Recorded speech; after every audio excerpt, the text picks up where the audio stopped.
Damn it, dude! I think Coolerbot got water in the navigation systems. I think it's fried. I should have used a coaster. Ah, great. Man, are we just gonna be stuck on fucking LV-426 forever? I'm just so sick of this place. No, it looks like we've been rerouted to Fiorino 161. Fiorina? I don't think I've ever heard of that place. Is that even, like, in this system? I can't tell. Its location is classified, and the navigation is locked. We're stuck on this course for however long it takes. Check this out. I guess it's just as well that I found our big-ass box of comic books. Oh, hell yeah, dude. Coolerbot, stay away from these. Affirmative. Comic book hydration not required.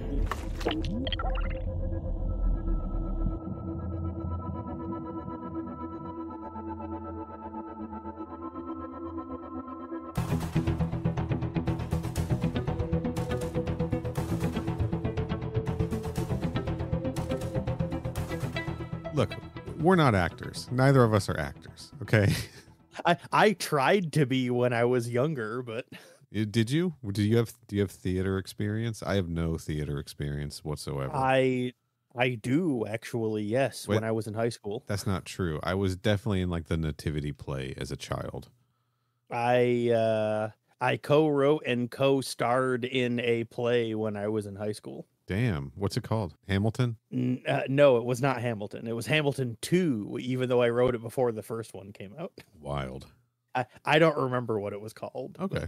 That's cool. Yeah, every year the senior class got together and put on like a play that they made themselves. Nice. And I got picked to be on the writing staff. And when we wrote the play, we decided to write the four of us decided to write ourselves as the main characters of the play. So I had to write the entire thing and also learn all of my lines and act at the same time. Jesus.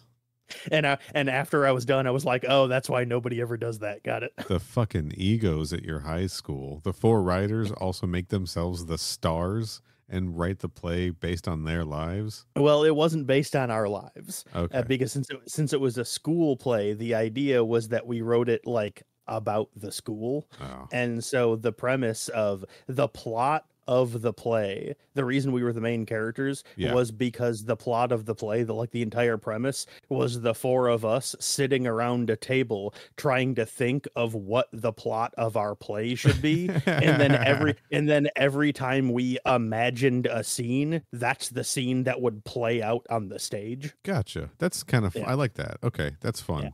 Yeah. It was a meta. Sure was. Welcome to Crew Expendable. I am vending machine restock boy Hallstrom. And I am best friends that died horribly in a flashback, Rohrbacher. And we are. What are we? Do you have one? I don't have one. And we are a bleeding predator crawling through the vents while trailing the remnants of the Alien franchise. I don't know. I was making that up as I went. I didn't know if that was any good or not. Pretty good. I was going to get hyper specific and be like, and we are a couple of customers at Pop's Chocolate Shop drinking the milkshake of the Alien franchise. I would have gotten way more hyper specific with my reference, but I read this comic like almost a week ago, so I couldn't remember a lot of the super fine details to be able to pull a reference from. Understandable. And my apologies for needing to push the recording. It's it's fine. I'm not worried about it. It's not like I was doing anything. I mean, I've just been playing. Now this is going to date it, but date the recording. But I've just been playing the Resident Evil 4 remake, so it's fine. Okay, nice. You know what I've been playing? Yeah, I do actually. What have I been playing? One or multiple of the various Doom games. All of the Doom games, all at once. You got like 5 monitors going on simultaneously. I got you. Nah, not specifically at the exact same time. Although no, the exact same time. I could make that happen. I'm sure you could, but I won't. Yeah, just playing the Doom games, having fun with all of them. Doom 3 is really fucking good, and I understand, Kenny, you don't do the first person shooter thing on account of getting dis. Yeah, I get Right. extremely bad nausea and Yes. motion sickness if I try to play anything that is in first person, which is why I'm going to have a hell of a time when we eventually cover Alien Isolation, baby. Not to mention Alien Trilogy, not to mention Aliens versus Predator, not to mention Aliens versus Predator, not to mention Aliens versus Predator 2. Or Aliens Colonial Marines, you forgot that one. And also Aliens versus Predator. Yeah, what we're saying is that most of the Aliens games are FPSs, as it turns out. And I can think of 3 different first-person shooters: Jaguar, PC, and Xbox 360, PlayStation 3. 3 different Aliens versus Predator first-person shooter games, just titled Aliens versus Predator. It's like how there's 3 movies titled Halloween, right? There sure is. It's just like that. It's exactly like that, yes. Yes. Anyway, Doom games are fun. We're not here to talk about that, though. We're getting loosey-goosey here. It's a fucking Thursday at 8:30 p.m., which is late for us to record. Both in the day and in the week. Yes, that is correct. And we just read Archie versus Predator, issue 3 from Archie Comics and Dark Horse. You damn right we did. It's been a minute since we've read an Archie versus Predator. Kenny, do you remember what happened in issue 1 and 2? I bet we can knock this out in like 2 sentences, right? You know, it's funny. I was literally about to ask you if you did. I remember the big vague points, like I remember Jughead opens a bag of Tato brand chips. I remember what brand they were. Important detail. And wins a trip to somewhere. Somewhere I in don't remember. South America, I believe. I don't remember specifically what island it was, but he wins a trip for him and his 12 closest friends. Right. And I believe it's Betty is the one that ends up entering a cave shaped like a jaguar mouth and steals what turns out to be a magical dagger. Sure. A couple of people get killed by a predator. Yep, Cheryl Blossom and Jason Blossom. And then they come back to Riverdale, and turns out the predator followed them. Right. And I believe that's how issue 1 ends. Yeah, and the issue 2 is the teens just trying to survive the predator attack.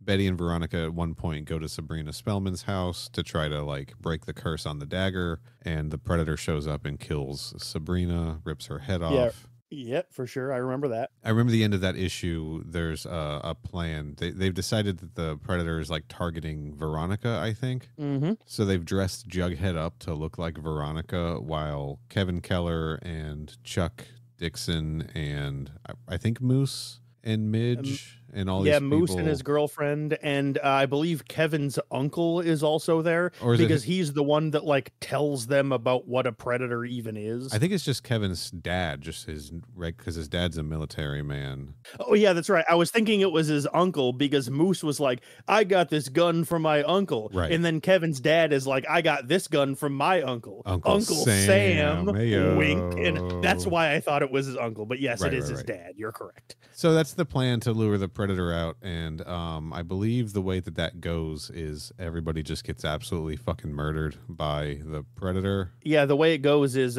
poorly, is how the predator literally drops a car on them. Right. And I believe that is how Moose and Midge die, I think. Yes.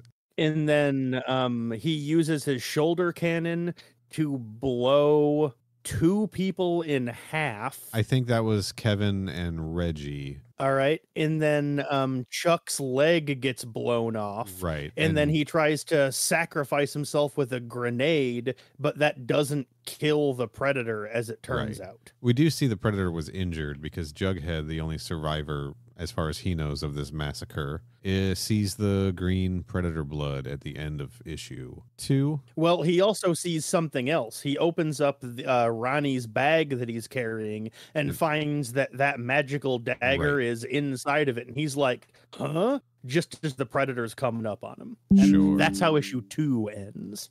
Okay. All right. I'm looking at it now. I hadn't even looked at it yet. Yep. What a fucking bloodbath. Holy smokes.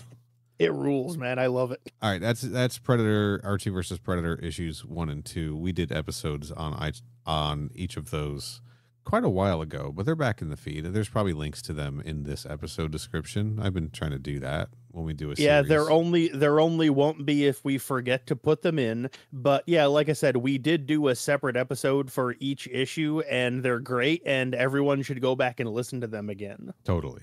Also a good comic book to read also.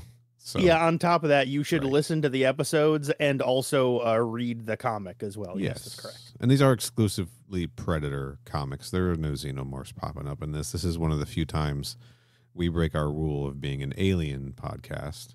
Well, luckily, we did say at the beginning that occasionally we would cover Predator content, so it's fine. A little bit of Predator thrown in when necessary, and Archie versus Predator is very necessary. Let's jump right into the events of issue 3. 3 out of 4. Mm-hmm. As a reminder, this series was written by Alex DeCampi with pencils by Fernando Ruiz, inks by Rich Kozlowski, colors by Jason Millett, letters by John Workman. The standard cover is done by Giselle with Maria Victoria Robato. Variant cover B is by Kelly Jones with Michelle Madsen, and variant cover A, Paul Pope with Shea Plummer. I forgot that Paul Pope did a variant cover to this. I believe it's included in this digital edition. I don't know if it is or not, just because I don't know what that cover that he did is. It's not, but I'm now wondering if I have the Paul Pope cover to this. Let's find out. The standard cover on the digital edition that I'm looking at right now is the one by Giselle, and it's the one with Betty and Archie and the Predator triple sharing a milkshake. The Predator in place of Veronica. Yeah. Okay, this Paul Pope cover is pretty sick. I'm going to copy and send it to you, and then you can describe it for the people. Okay, you got it. Or I can. All right, I just pasted the URL. I try to copy the image. I am having a time over here. Let me try this again. I'm looking at it right now. All right, cool. Pretty sick, isn't it? Yeah, I'm looking at it right now, baby. And, accidentally went to the next page. And the cover we got is the Predator looking badass standing on a big motorcycle in like the middle of the desert. One hand on the actual motorcycle, the other hand holding his like stab claws up. Right. And then Archie is looking sheepish in the background, and Vetti and Veronica I just called her Veronica. You call them Vetti and Veronica. I did that twice in a fucking row. Betty and Veronica are both in the background, like swooning over how cool and hunky the Predator is. And this is Paul Pope just showing off how skilled of an artist he is with the detail on this Harley Davidson engine. That is pure Paul Pope right there. Yeah, that's pretty badass. Yeah. I don't own this cover, and I need to get a copy of it. I have all the standard covers, but I might be taking a trip over to eBay later. Also, just as a little side note for the listeners, the image that I opened up is literally just the link to the variant cover post on the Dark Horse website. And the genre listed for this comic is science fiction, humor, kids. Love to explicitly advertise this comic to children. Good times. Sure. Also, according to this this Dark Horse website, the title of the issue is Full Metal Varsity Jacket. It sure is. I even have that written in my notes. Varsity in parentheses. They must reveal that later on in the issue. But let's dive into this motherfucker. Let's, because it's only getting later. We're picking up right after the battle between everybody and the Predator. Oh yeah, it's like seconds later. Like the opening, well, not the opening panel, but the second panel is literally Jughead like standing there, like looking at the car dropped on them, seeing, I believe that's Reggie's body in the foreground. That looks like Reggie's body, yeah. And he's headed into Riverdale High School where everybody else is holed up. And he trips a tripwire, and a bat swings down, almost takes his head off. A bat with nails nailed into it. Mm-hmm. Presumably they had to drill some holes to get those nails to go through easier. And they at first think it's the Predator, but discover it's, of course, Jughead instead. And he finally, oh, and I should say they is, let's see, we got Veronica, Yep. Archie, Yep. Betty, Yep. Dilton, and Yep. who are the other three? We've got Nancy between Betty and Dilton there, and we've got Ginger between Veronica and Archie in the background. And the other character I do not know. I don't know who that is either. It kind of, I can't remember if this is Ethel, if this is Ethel's design for this book or not. It might be, but I'm not sure. So we will we'll just say it's Ethel. She's got like a kind of like a 70s vibe. She has like a shirt that has like a collar with a big tie on it. And she's wearing like a green vest that seems to have like big orange flowers on it. Like something out of Scooby-Doo for sure. Yeah, something like that, yeah. I think it might be Ethel. The way they've drawn the nose is reminiscent. Ethel kind of has a long nose, not Jughead long, but you know what I mean. So I'm gonna bet it's Ethel. And of course, those are the only survivors. As Jughead informs them, everybody else is fucking dead. He doesn't think the Predator's dead. He saw its blood, but he thinks it got away. Nancy is super sad about Chuck, her bae, being killed in that battle. She literally says, Chuck, ... bae, ... Ginger's, kind of comforting her. Jughead wants to fucking leave, right? He sure the fuck does. Veronica's like, but the thing's just going to follow us wherever we go and kill us. And he's like, no, not us, just you. Once it kills you, it's done. Which, this is something I was a bit confused about. Maybe I'm remembering it wrong, but I thought the Predator was going after Betty. I thought so too, but something must have happened in like issue 2 where Veronica used the dagger, or had the dagger more specifically. I don't remember when it switched, because like I was under the impression that it was because Betty originally had the dagger and had that fight with Veronica on the beach in issue 1. Like, right. I thought that was why the Predator was going after them, but apparently not. So yeah, it's a little unclear. I'm going to be real. But it's kind of a minor point. It doesn't really matter why the Predator's coming after them, because the Predator is just coming after like them generally, so right. It's fine. Hold on. I'm looking at issue 2. While you're looking those up, I will point out one or two little minor things that we not really passed by, but just little things that I enjoyed up to this point. Right. When Jughead's walking into the school, we find out that Riverdale High School is nationally ranked, which I thought was interesting. Okay. And when that bat swings down on him, his hat pops straight up in the air off of his head in surprise. And then when he dodges it, he moves his head back and it lands right back on the top of his head again. Okay. Here's which I thought was fun. That's good. That is good. Here's the explanation. It's because Veronica smashed Betty's nose in the fight in Costa Rica and like drew blood. That's why Veronica is viewed as the threat. That's why Jughead dresses up as Veronica for the distraction, because the Predator does seem to be going after Veronica because she showed violence, I guess. Okay, that's fair. And I'm thinking maybe the dagger situation, maybe part of it is the Predator might be kind of protecting Betty because she was the one attacked by Veronica, and then she got the dagger, so it could be something like that as well. I don't really think it gets answered, honestly. Okay. I mean that's a good enough answer for me, because I was like, I thought it was going after Betty, and then like when you said that, I realized, oh, then why was Jughead dressed as Veronica? And then I was like, when did it switch from Betty to Veronica? But yeah, I guess it would be because he probably saw Veronica draw blood from Betty when she hit her, is probably the reason. So why. She's now the prey. Okay. Yes. Fair enough. I also just got the nice reminder that in the last issue the police didn't show up because they were investigating a mass grave that was found behind the Spellman house. And not only is that completely glossed over in that issue, but it's a good thing you bring it up, because that actually comes back into play right now. It does. Because Archie is talking with his pals about how no one should leave. They should just stay here and wait for the cops to come. And then Dilton, looking weirdly menacing, is like, That can't happen. That's not going to happen. Pretend that's not even something you said. There literally are no more police. Yeah, he says the entire Riverdale police force, both cars, great joke, were helping Greendale's cops at the Spellman home when it all just disappeared.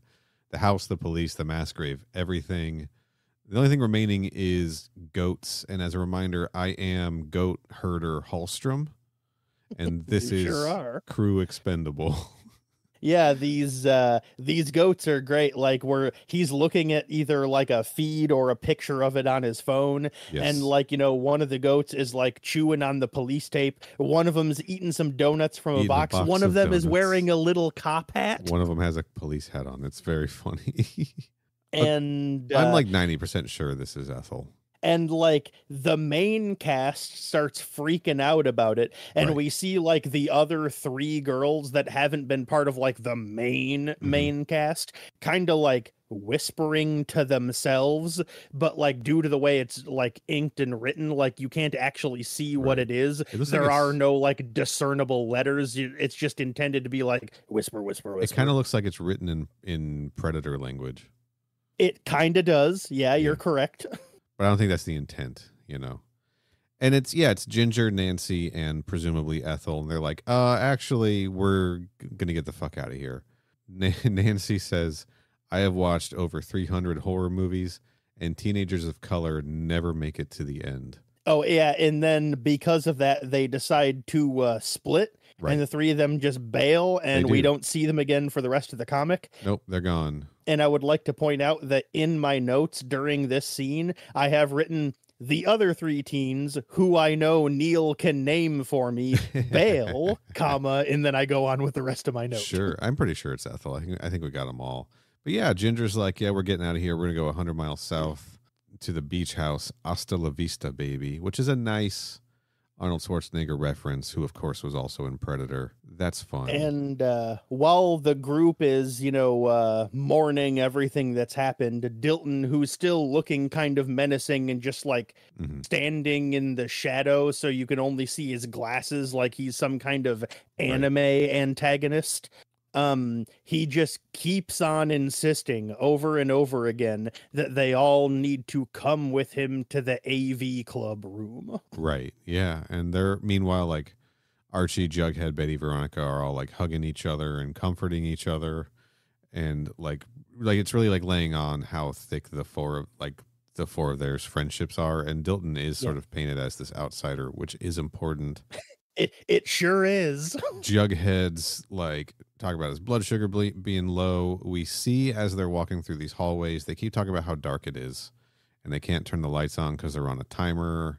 And that the reason that's important is because since it's dark and since it's the AV club and nobody cares about the fucking AV club, even if there is someone attempting to tail them in the school, they won't be able to find them because no one knows where the AV club is and no one can see anything anyway. Meanwhile, we see that the Predator is tracking them and bleeding fucking everywhere. And correct me if I'm wrong, but isn't Predator blood like a glow in the dark? It sure is. So I feel like they should be seeing that, but they're not. But that's, it's fine. But it's like dripping out of the AC vents. The Predator's in there watching them through the register covers, moving acoustic ceiling tiles to peek down at them, etc. Jughead has stayed behind at a vending machine. Nobody has any money or a hairpin for him to break in.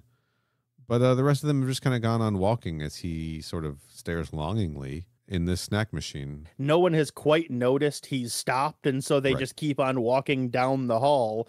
And he, because he's still dressed as Veronica, so he starts rooting through her bag and realizes, of course, she doesn't have any cash on her. So since he needs to open up this vending machine, what does he find, Neal, to open this vending machine up with? Oh, he's got that weird cat knife thing from issue 1. He sure does. He has the magical dagger, baby. The magical dagger. And he uses it to root around inside the vending machine and get a Zip brand chocolate bar. Sure. Everybody's favorite, Zip. And as he's picking up the chocolate bar and literally drooling over it, talking about how if he doesn't eat it right now, he's going to die, the predator is standing in a gigantic and weird pose directly behind him. Yeah, predator looks thick in this one too. In this image, he sure does. Bigger than he has. It's a nice shot.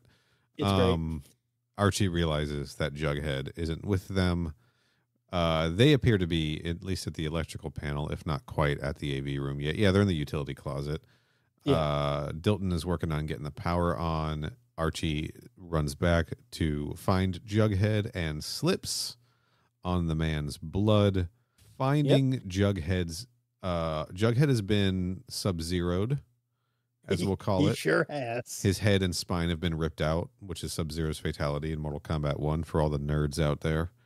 And his head set inside the snack machine. The glass is broken, and it's just set inside amongst the bags of chips and cookies. Oh, you forgot to mention that when Archie slips on the floor and stands up, he stands up with literally organs draping over his body. Good point. He does have some intestine.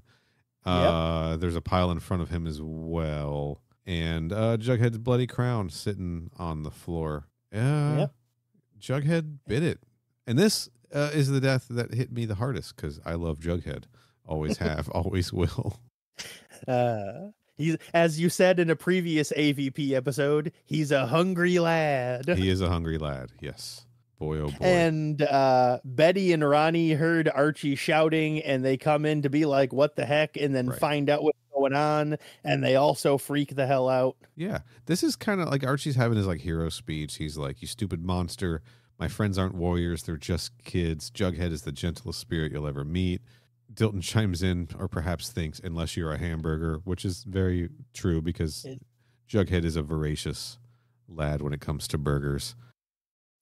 Yeah, but like Archie's like, I'm going to kill that fucking predator. And Dilton's like, guys, first of all, how appropriate that Jughead's head died is now stuck inside a vending machine. Fucked up, dude. But he continues. It's like, I cannot stress enough. I will tell you again, no matter how many times I need to, you have to come with me to the AV club room. And they're all like, shut up, Dilton.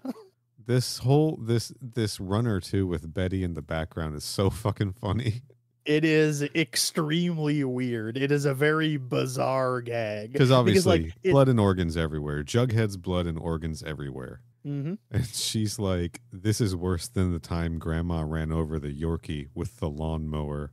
Well, it's paced great because she says, the thing about, what Grandma did. Right. And then it cuts to other people talking. And then it cuts back to a shot of Betty crying and looking at all of the blood. And she says, so much blood. Yeah. And then you think, because the way it's paced and written and planned out, you think she's referring to what she's looking at. To the and then there is scene.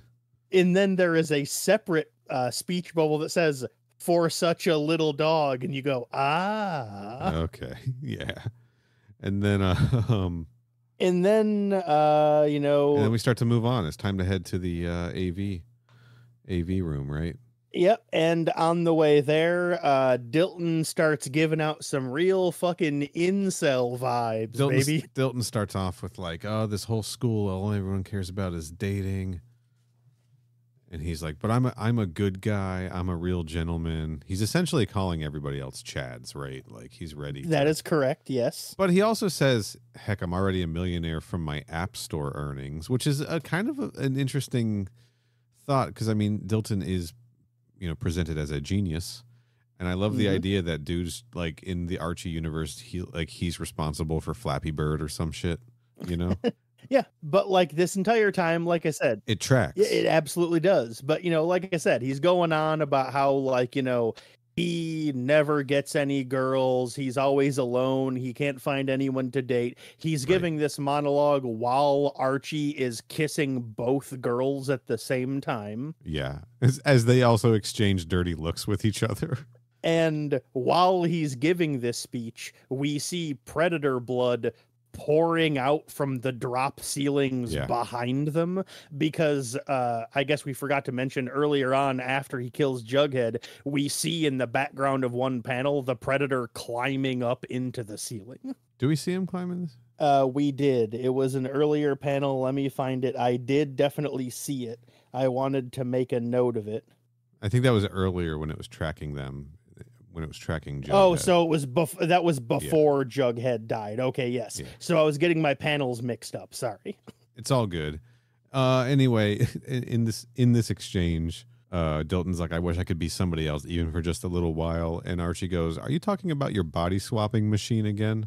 Which is like, I am not familiar with that Archie story, but there must be some classic Archie, or maybe like an Archie's Weird Mysteries episode where Dilton had a body swap machine. And then finally, over halfway through the issue, we finally get to the AV club room, like we've been trying to since like issue 3 or page 3 or whatever. Sorry. At least. And Neal, what's inside the AV club room? Dilton has built a robotic Archie mech suit. He sure has. I don't know how else to explain it. It's got the it's R. It's a gigantic robotic Archie. Yes. It's a gigantic robotic Archie. You know what? Look at the thumbnail for the podcast. You'll see it there. I'll grab something robotic Archie. It looks like a huge gigantic robot, but once he activates it, you can climb inside of it, and turns out it's a mech suit. But when you first see it, it looks like a big ass robot. We're coming up on a joke I want to call attention to, because everyone's like, OMG, what? Veronica says, why is it Archie? And Dilton says, don't you realize, Veronica, everything is Archie, always. Yeah. And there used to be an Archie comic book called Everything's Archie, and I believe this is a reference to that. That's what I was trying to say. Got it, okay. But yeah, after Dilton reveals the big Archie mech, he opens it up and climbs in, and explicitly, goes on record and says that the reason he's doing this is because he wants to be the one to save Betty and Ronnie from the Predator, so that maybe they will kiss on him instead.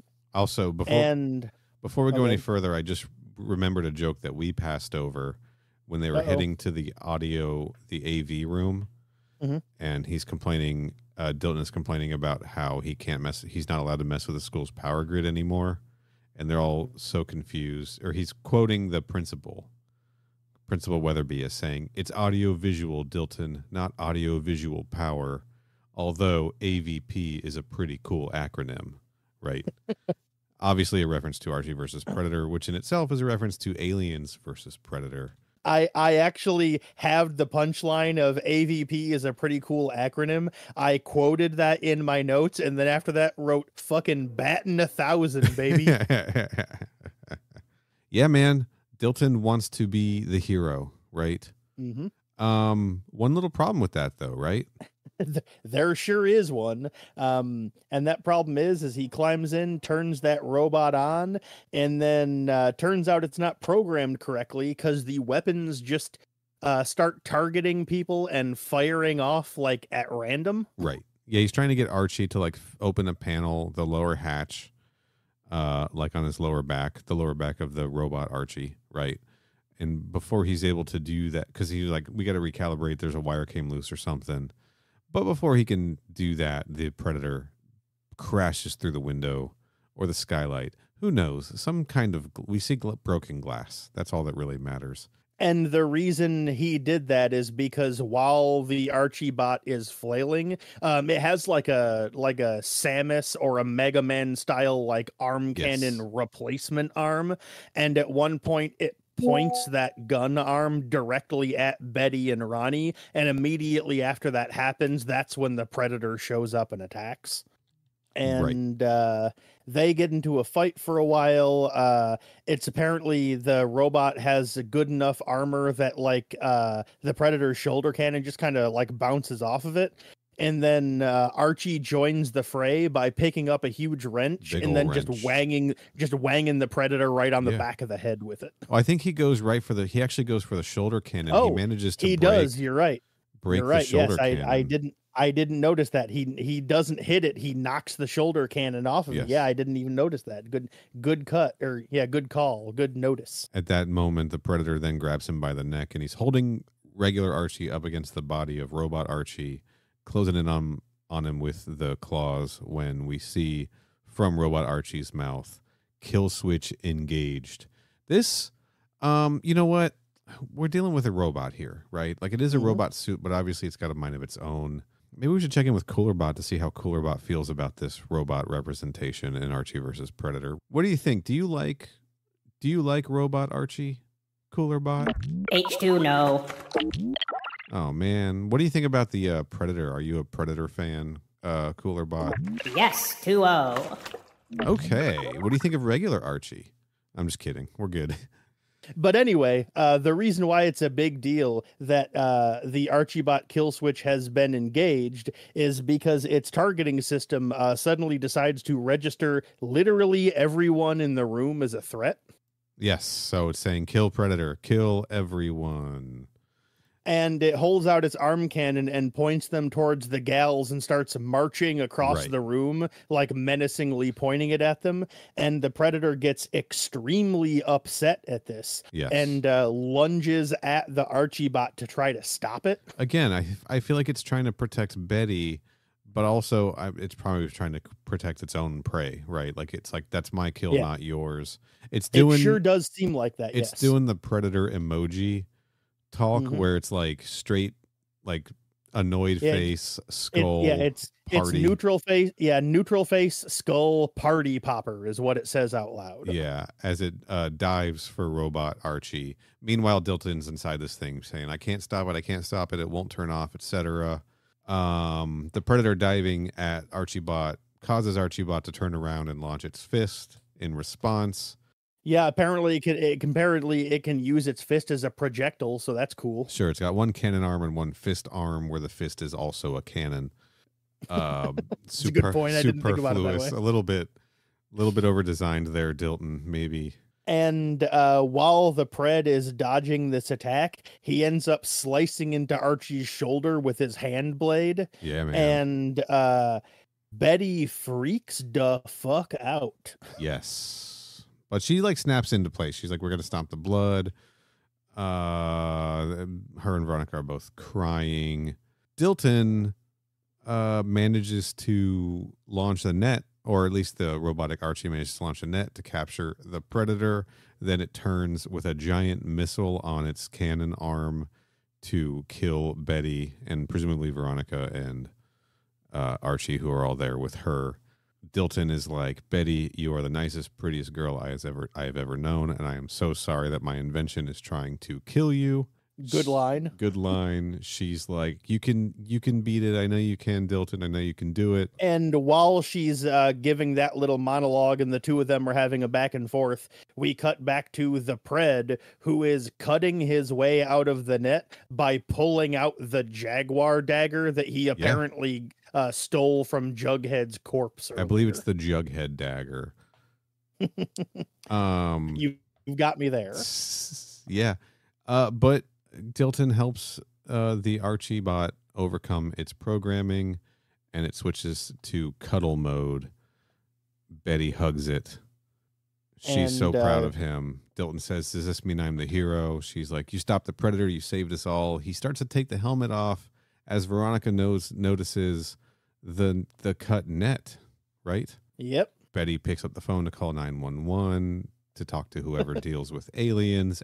Which is a great line because 911 asks what emergency service she needs. She says, whoever deals with aliens, and they immediately respond, now connecting you to Border Patrol. Right, and she's like, no, that's not what But suddenly, the Predator drives the Jaguar dagger through Dilton's neck and then Sub-Zeros him again. That's as when well. You rip the head off with the spine. Yep. A move I'm pretty sure was inspired by the Predator in the first place. Like, I think that's where they got the correct, idea. Yes. He does that in the first movie, which came out before Mortal Kombat did. That is correct. Yeah. And that's basically how the comic ends. The final panel of the comic is we're immediately behind the Predator's legs, and we see Archie, Betty, and Ronnie between his legs, and on the side of the panel, we see Predator's hand holding Dilton's severed head and spine, just pouring blood onto the ground while everyone starts freaking out again. Hardcore. And also, I'd like to say that this right here is where the title drop of Full Metal Varsity Jacket happens. Right. Because we have that panel, and then right at the bottom it says Full Metal Varsity Jacket to be concluded. To be concluded. Yeah, man. Archie versus Predator issue 3. Still a good book, right? Mm-hmm. I do feel like this is the point in the story. I think I said this way back on our episode 1, maybe episode 2 issue, that I feel like this series needed an additional issue. It starts to feel rushed for me in this issue.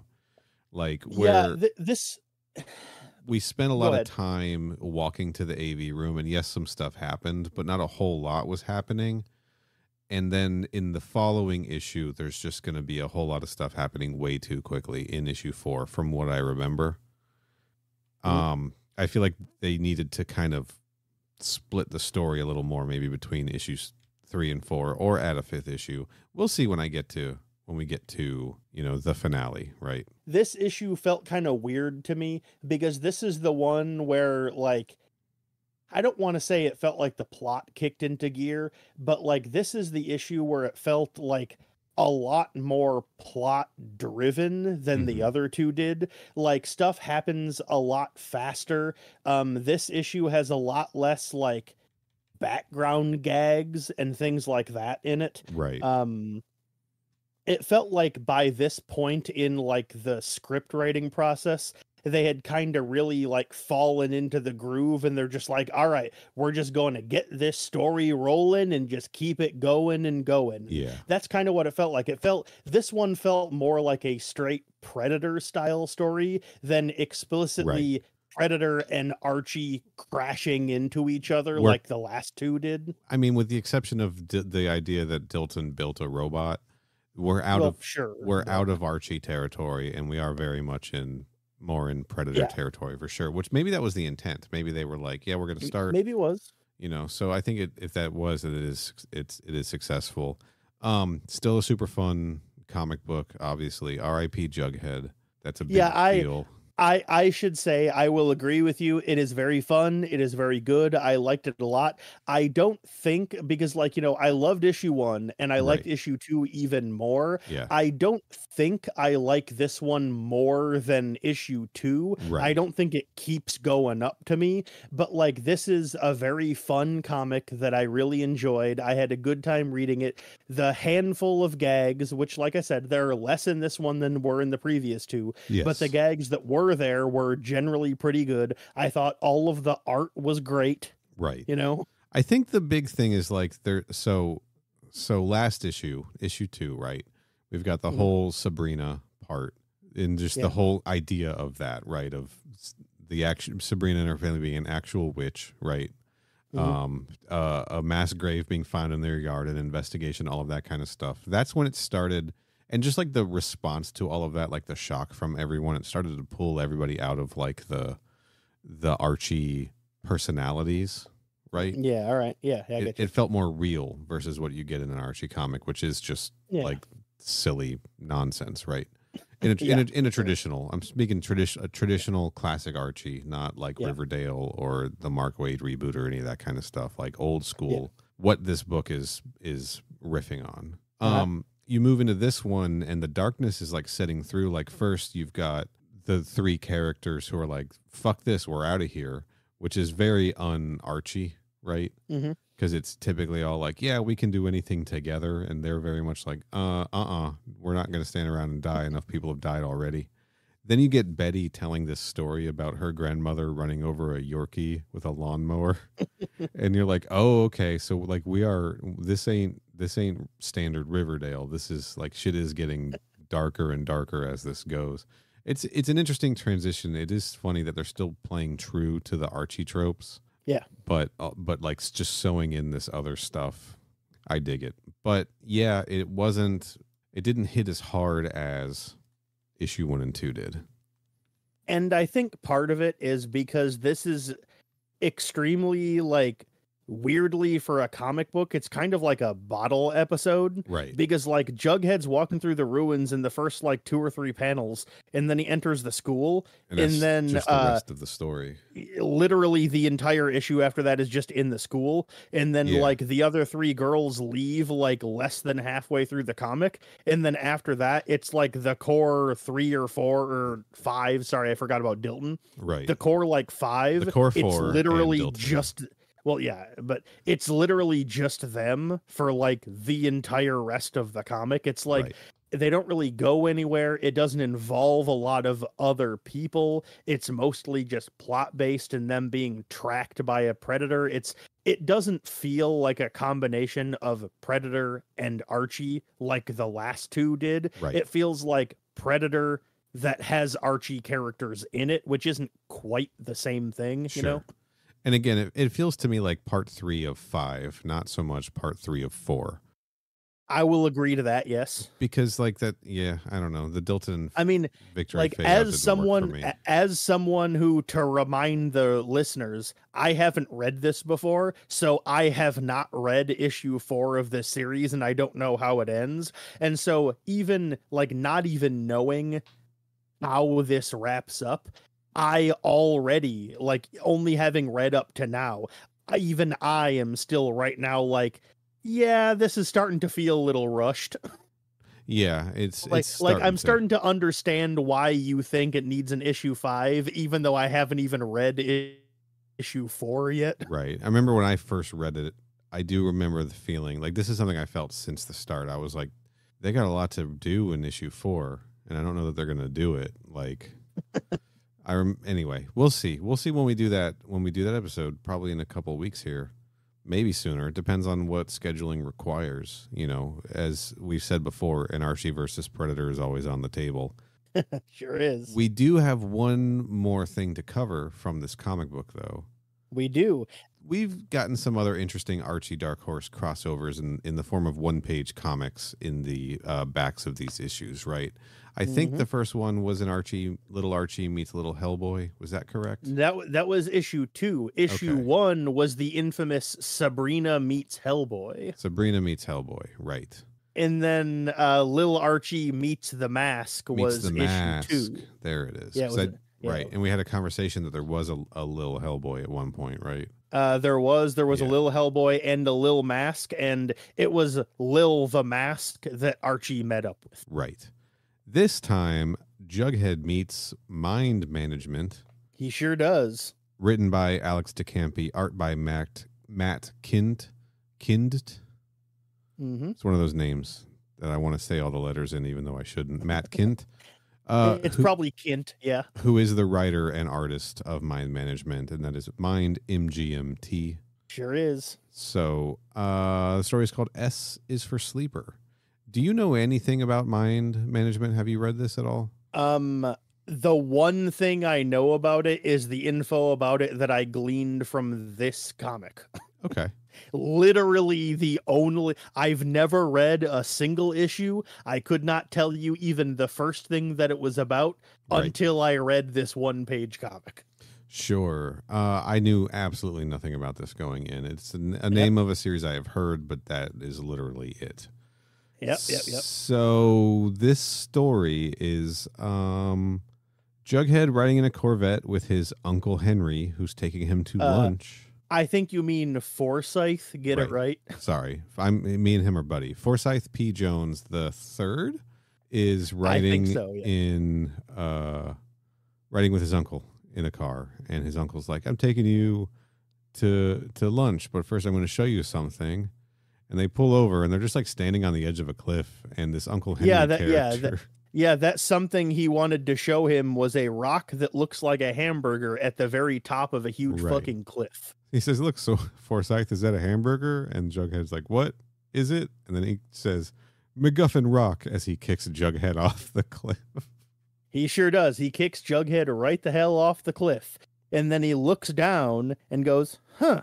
And then goes down to the bottom of the cliff, and Jughead, who's like, standing up, and he's got cuts and bruises and like stars. And he's like, how am I alive? Yeah. Uncle Henry fills him in that he works for a clandestine organization of mind-powered agents that manipulate global events for the greater good. And you, Forsyth P. Jones III, are the last hungriest immortal. Which is a great line. The last hungriest immortal. It's really good. And then Jughead's like, you weren't sure? And he's like, you're the perfect sleeper agent. And Jughead's like, sleep, huh? Sounds easy enough. And that is it. A nice, funny tag for people who know what mind management is. Again, I did not, but I also did not. So the Uncle Henry in this is most certainly Henry Lime, a former top agent who has gone rogue.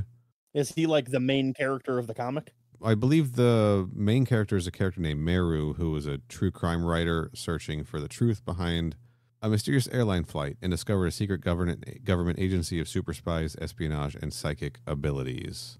Cool. Sounds fun. All from the Wikipedia page on mind management. Yeah, I mean, I've never read it, but that sounds like a pretty fun hook. I bet the comic is good, I mean, like I don't think I've ever read a Dark Horse comic that I thought was truly bad. So it probably is good. I've just, never spent any time reading it. That's all. Yeah. I think it looks like there's about 36 issues total. Oh, so it has it already ended then? It started in 2012 and concluded in 2015. Yeah. Oh, okay. Which is when this comic came out. So there are 6 hardcover and 3 omnibuses out there covering the entire run. I might look into this. This seems cool. So the main characters, Meru and Henry Lime, again, written and drawn by Matt Kint. These are fun little tags at the end of the stories, right? Yeah, I was reading this and I was like, oh, that's cool. And then I got to the end of the page and then went to the next one and I was like, oh yeah, I forgot these are only 1 page long. Shit. Yeah, there's nothing to them. There is I think a longer one at the end of issue 4, but I'm not positive. It's not long. Like it wouldn't be more than 2 pages probably. In fact, I'm going to peek ahead and see. Yeah, speaking of peeking ahead, I even put it at the very end of my notes. I wrote, got so head up about this issue that I almost started reading the next one. Oops. Whoopsie doodles. Looks like, we've got a 2-pager in the next one, and that's it. They're really going all out.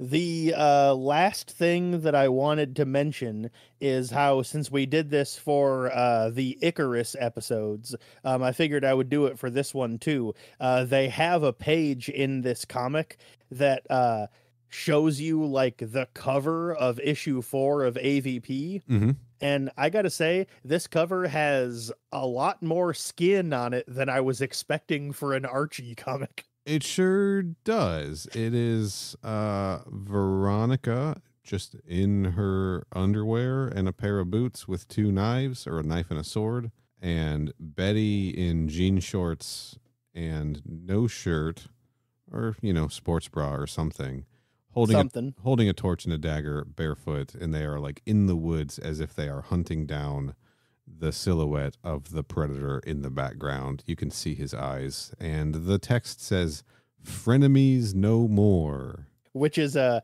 absolutely fucking classic line. The one detail you didn't mention is that both Betty and Ronnie are covered in either blood or mud, or probably both. Yeah. And so they're just like, drenched spots all over on it. But yeah, Ronnie's waving this big sword around while the predator is just like, glaring menacingly at them from the shadows.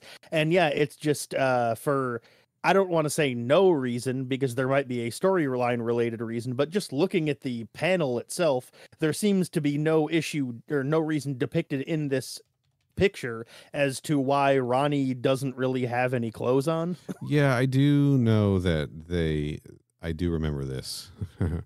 That they do the last issue. Obviously, Archie is incapacitated. Veronica and Betty are kind of the last 2 standing, and they're taking the fight right to the predator, and their clothes are getting torn up a lot over the course of the issue.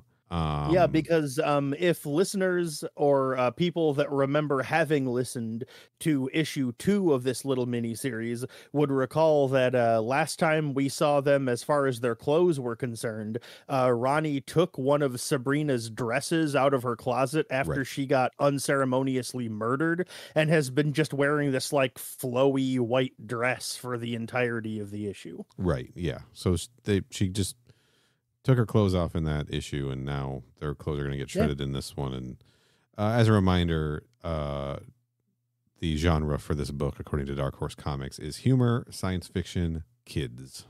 Kids. Love it. KIDS. Mm-hmm.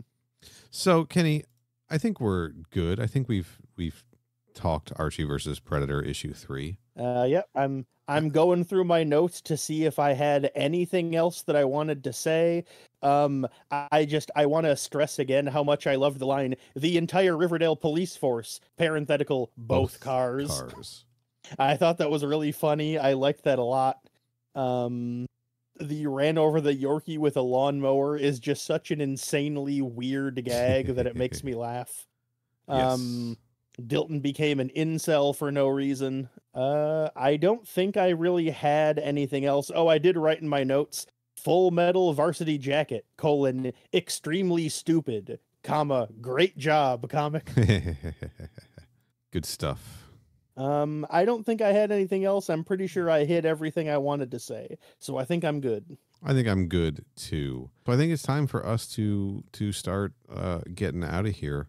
Next episode, we should be talking Alien 3, right? That's the plan. The movie. Oh, for sure. The theatrical cut, specifically. Which I should mention to the listeners is going to be extremely fun, because as of this recording, I have never seen the theatrical cut of Alien 3. You're one of those assembly cut only boys. Well, as I mentioned, I didn't start watching the movies in the franchise until after Covenant was already out. And so I already had all 6 movies. And when it came time to put on Alien 3, there were 2 different versions. But I remember hearing online that they're like, oh, not only is the theatrical cut extremely bad, but the assembly cut is both better than the theatrical cut, but it actually turns Alien 3 into a legitimately good movie. And so I was like, why would I ever watch the theatrical cut then? Sure. So every time I've sat down to watch Alien 3, it's always only ever been the assembly cut. So this is going to be fun. This will be fun. I'm interested to see what you think. I believe Alien 3 is the Alien movie that I've watched the least. And that includes Covenant, Prometheus, Alien versus Predators, fucking Alien Resurrection. I think this is the one that I've watched the least. For me, I don't think it's for me, it's not the least watched because, again, as of this recording, I still have not seen Aliens vs. Predator Requiem. Okay. But of the 6 main Alien movies, this is second least watched because I've seen the assembly cut twice. As of now, I've still only ever watched Resurrection the one time. So. Okay. I think that I've probably seen Alien 3 theatrical cut 5 times and the assembly cut maybe twice. And watching a movie 7 times is, sure, that's not a small number, but I guarantee you I have watched Alien Resurrection more than that.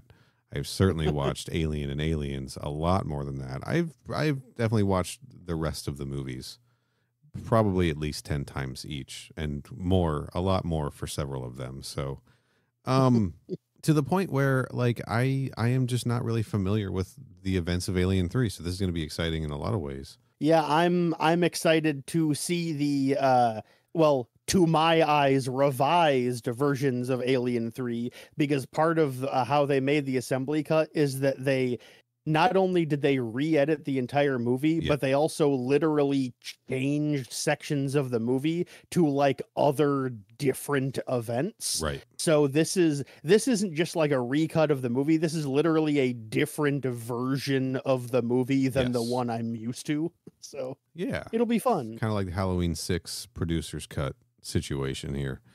Anyway, I don't want to say that's a weird pull to go with as an example, because it's not a weird pull for you, but right. like the example that most people would have gone with was Blade Runner in that situation. That's fair. That's a fair point. But for me, it makes sense to go.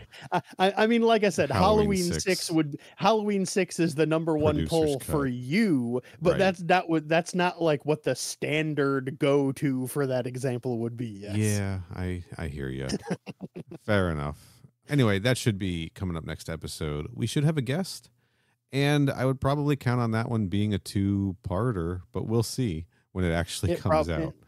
Yeah, I mean, I don't want to say we're planning on it being a 2-parter, but it seems like it probably will be, because we'll have a guest, so it'll take a while. Yeah, and there's just, I think, a lot to discuss with a movie like there Alien sure will 3. be. There sure will be. Speaking of, we have a YouTube channel specifically for the podcast episodes. There's some shorts and stuff there too, but we are putting the podcast on YouTube because YouTube and YouTube Music does this weird thing for podcasts that I don't fully understand. But if that's your bag, if you just want to put these on your computer at work and listen while you work or whatever, right? That's you can go to YouTube. Give us the views, baby. youtube.com/@crewexpendable. And even if you aren't planning on listening that way, give us a subscription anyway. We'd really appreciate it. I am uploading our backlog and getting that current, roughly putting an episode up every 2 days to try to not overload anybody's notifications. Once we are current, episodes should be coming out same time alongside the new audio podcast episodes. So if you haven't listened to our Archie versus Predator episodes, both of those are up on our YouTube channel. So no one out there has any excuse to not have listened to them. Correct. Go check them out. They're weirdly mislabeled. I'm going to fix that. Cool. But Kenny, where else can people find us on the internet? Our Instagram handle is @CrewExpendablePod. Our Twitter handle is @CrewExpendapod.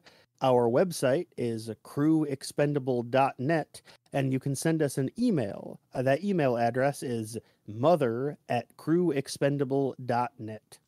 Kenny, where can people find you on the internet? Most places that I have a social media account at all. Well, most social media places that I have an account at all, I should say. I use the same handle for everything. That handle is @CYHOBBEZ. Yeah, and I'm on Twitter @FinalNeal and Instagram @FinalNealRetro. I do a Mortal Kombat show. Who cares? mkpodquest.com. I haven't said it very often. Well, I haven't said it lately on here, but everyone should go and listen to it. I'm actually current on it. The show is good, folks. Oh, listen to the damn show. You have to say that, though. Well, okay, here's the thing. I am obligated to say that, but I actually do listen to it, and I actually do think it's good. Was it weird when I told you for us to do the podcast, you had to sign a contract, and that was the only thing that the contract stipulated?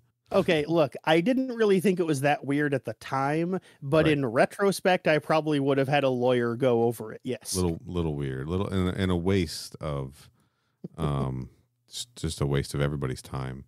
Yeah, I mean, you could have just asked. I probably would have said yes. I don't think we needed to sign papers about whatever. It doesn't matter now. Sure. Yeah, be careful with those papers too. Cooler Bot might spill more water on them. I should have used a coaster. All right, this is a sloppy ending because it's late. We'll be back next episode to start talking Alien 3, the theatrical cut. Until then, stay frosty.